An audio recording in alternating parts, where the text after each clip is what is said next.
ಅಂತ ತಂದಿದೆ. ತೆರೆಯ ಮೇಲೆ ನಾವು ಡಾಕ್ಟರ್ ರಾಜ್ಕುಮಾರ್ ಅವರನ್ನ ನೋಡಿದ್ದೀವಿ. ಎಲ್ಲಾ ತರಹದ ಪಾತ್ರಗಳಲ್ಲಿ ಇವರು ಅಭಿನಯಿಸಿದ್ದಾರೆ.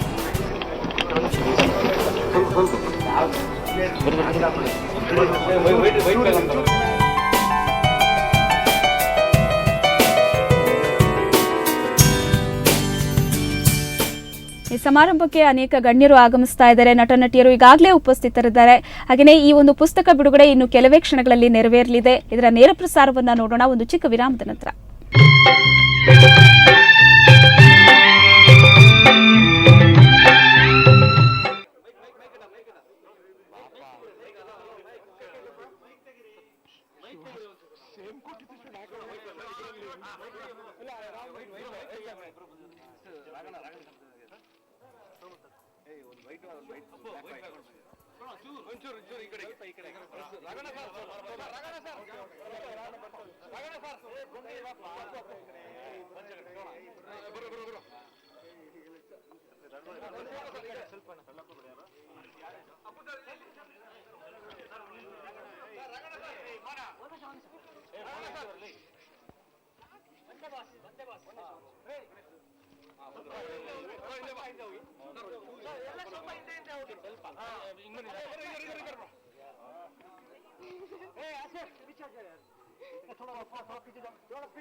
ಸಾಕಷ್ಟು ನಿರೀಕ್ಷೆಯನ್ನ ಇಟ್ಕೊಂಡಿದ್ದಂತಹ ಡಾಕ್ಟರ್ ರಾಜ್ ಕುರಿತ ವ್ಯಕ್ತಿತ್ವದ ಹಿಂದಿರುವ ವ್ಯಕ್ತಿ ಪುಸ್ತಕ ಇವತ್ತು ಲೋಕಾರ್ಪಣೆಯಾಗ್ತಾ ಇದೆ. ಈ ಒಂದು ಅದ್ದೂರಿ ಸಮಾರಂಭಕ್ಕೆ ರಾಜ್ ಕುಟುಂಬದ ಎಲ್ಲರೂ ಕೂಡ ಉಪಸ್ಥಿತರಿದ್ದಾರೆ. ಜೊತೆಗೆ ಈ ಒಂದು ಸಮಾರಂಭಕ್ಕೆ ಅನೇಕ ಗಣ್ಯರು ಕೂಡ ಆಗಮಿಸ್ತಾ ಇದ್ದಾರೆ.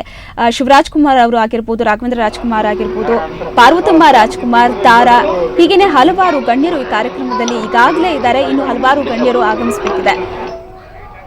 ಸಾಕಷ್ಟು ನಿರೀಕ್ಷೆಯನ್ನ ಹುಟ್ಟುಹಾಕಿದ್ದಂತಹ ಒಂದು ಪುಸ್ತಕ ಇದು. ಯಾಕಂದ್ರೆ ಡಾಕ್ಟರ್ ರಾಜ್ ಕುರಿತಾದಂತಹ ಸಮಗ್ರ ಮಾಹಿತಿ ಈ ಪುಸ್ತಕದಲ್ಲಿದೆ ಅಂತಲೇ ಹೇಳಲಾಗ್ತಾ ಇತ್ತು. ಹಾಗಾಗಿ ಯಾವಾಗ ರಿಲೀಸ್ ಆಗುತ್ತೆ ಈ ಪುಸ್ತಕ, ಯಾವಾಗ ನಮ್ಮ ಕೈಗೆ ಸಿಗುತ್ತೆ ಅಂತ ಅಭಿಮಾನಿಗಳು ಕೂಡ ಕಾತರದಿಂದ ಕಾಯ್ತಾ ಇದ್ರು. ಒಟ್ಟಾರೆ ಇವತ್ತು ಅದಕ್ಕೆ ಒಂದು ಮುಹೂರ್ತ ಫಿಕ್ಸ್ ಆಗಿದೆ ಅಂತಲೇ ಹೇಳ್ಬೋದು.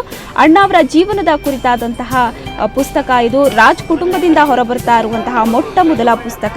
ಇದರಲ್ಲಿ ಡಾಕ್ಟರ್ ರಾಜ್ ಅವರ ಬಾಲ್ಯದ ದಿನಗಳಿಂದ ಹಿಡಿದು ಅನೇಕ ಫೋಟೋಗಳನ್ನ ಈ ಒಂದು ಪುಸ್ತಕದಲ್ಲಿ ಇಡಲಾಗಿದೆ. ಅಣ್ಣವರ ಜೀವನದ ಅನೇಕ ಕುತೂಹಲಕಾರಿ ಸಂಗತಿಗಳು ಕೂಡ ಈ ಚಿತ್ರದಲ್ಲಿದೆ. ಇನ್ನು ಪುನೀತ್ ಅವರು ಕೂಡ ಈ ಒಂದು ಪುಸ್ತಕದಲ್ಲಿ ಬರೆದಿದ್ದಾರೆ. ಇನ್ನು ಅವರ ರಾಜ್ ಕುಟುಂಬದವರು ಕೂಡ ಈ ಒಂದು ಸಮಾರಂಭದಲ್ಲಿ ಭಾಗವಹಿಸಿದ್ದಾರೆ.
ಆಸೆಯಾಗಿದೆ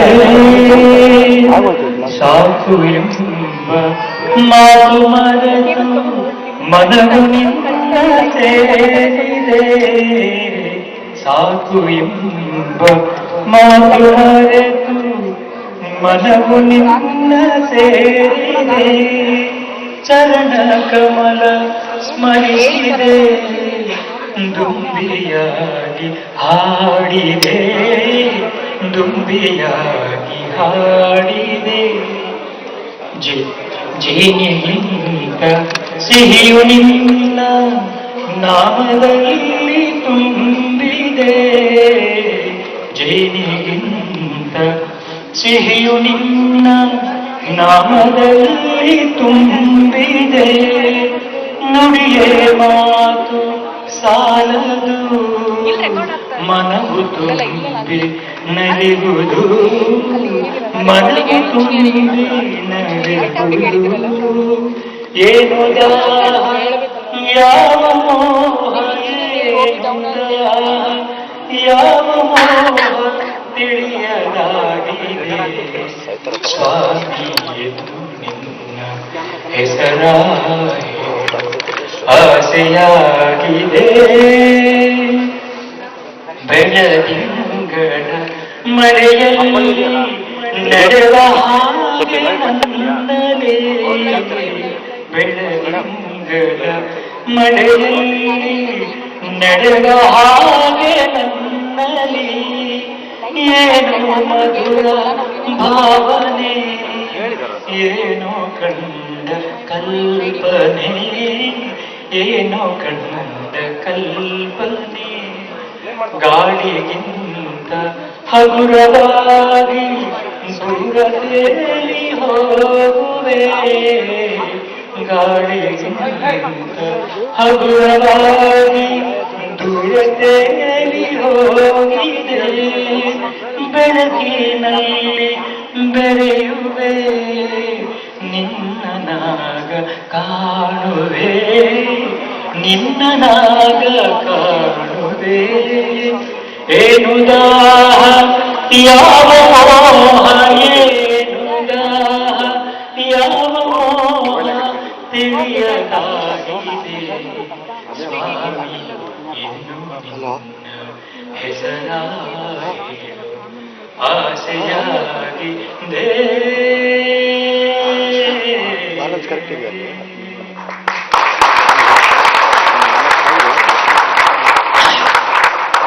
ಸಭೆಯಲ್ಲಿ ಆಸೀನರಾಗಿರೋ ಎಲ್ಲ ಆತ್ಮೀಯರಿಗೆ ನಮ್ಮ ಕುಟುಂಬದ ಪರವಾಗಿ ಇವತ್ತು ತುಂಬಾ ಸಂತೋಷವಾದ ದಿನ. ಈ ವೇದಿಕೆ ಮೇಲೆ ಎರಡು ಸಮಾರಂಭ, ಅದನ್ನ ಸಂಭ್ರಮ ಅಂತ ಕರೀಬಹುದು. ಒಂದು 3ನೇ ವರ್ಷ ಅಪ್ಪಾಜಿ ಹುಟ್ಟಿದಬ್ಬ ದಿವಸ ಅಪ್ಪಾಜಿ ಸೌಹಾರ್ದ ಪ್ರಶಸ್ತಿ ಕೊಡ್ತೀವಿ.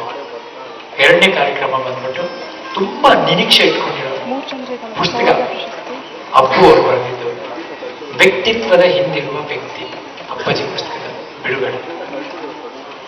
ಈ ಮೊದಲನೇ ಸನ್ಮಾನದ ಬಗ್ಗೆ ಮಾತಾಡಬೇಕು ಅಂದ್ರೆ ಅಪ್ಪಾಜಿ ಸೌಹಾರ್ದ ಪ್ರಶಸ್ತಿ ಅಂತ.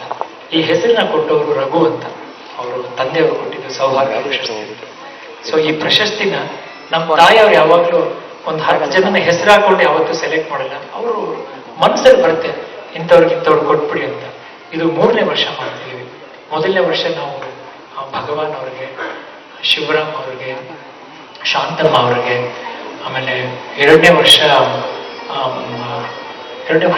ಮಾಡ್ತೀವಿ ಶನಿವಾದೇವ್ ಅವ್ರಿಗೆ.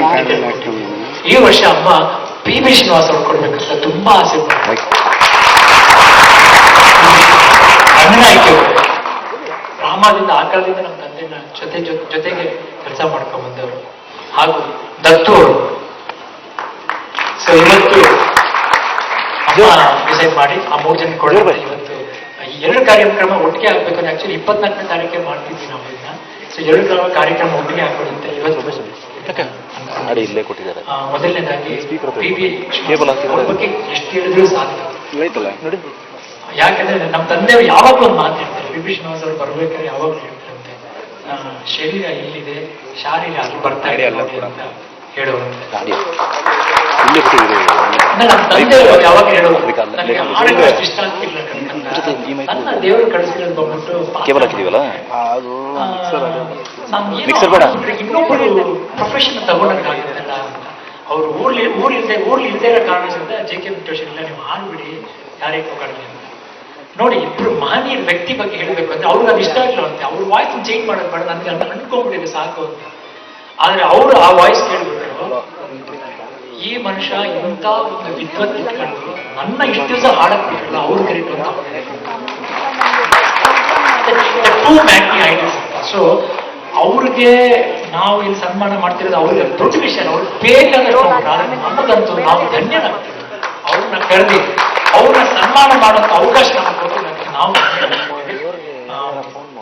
ಮಾಮ ದಯವಿಟ್ಟು ನೀವು ವೇದಿಕೆ ಬರ್ತಾರೆ. ಶಿವ ಮಾಮನ ವೇದಿಕೆ ಬರ್ತಾರೆ.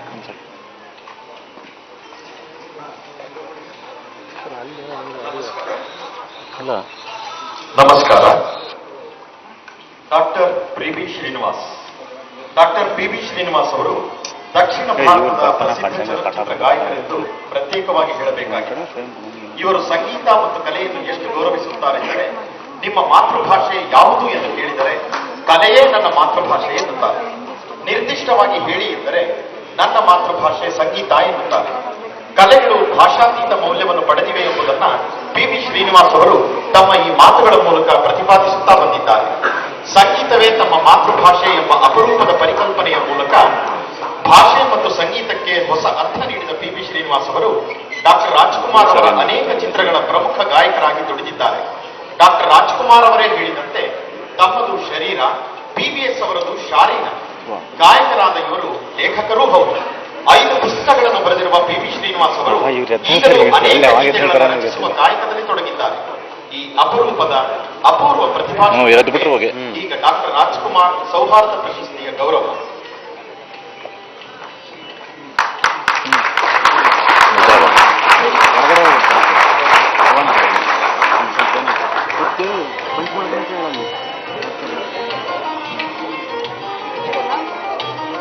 ಅವ್ರು ಎದ್ರೆ ಹೋಯ್ತು, ಎದ್ರೆ ಹೋಗಿ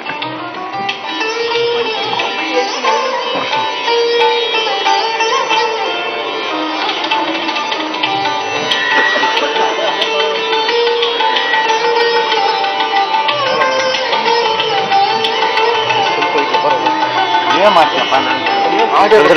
ಒಂದು ಕೆಲಸ ಮಾಡೋದು ತರ್ರಿ, ಕೇಬಲ್ ಅಲ್ಲಿ ಕನೆಕ್ಟ್ ಮಾಡಿದ್ರ ಅಲ್ಲ ಆಯ್ತಾ?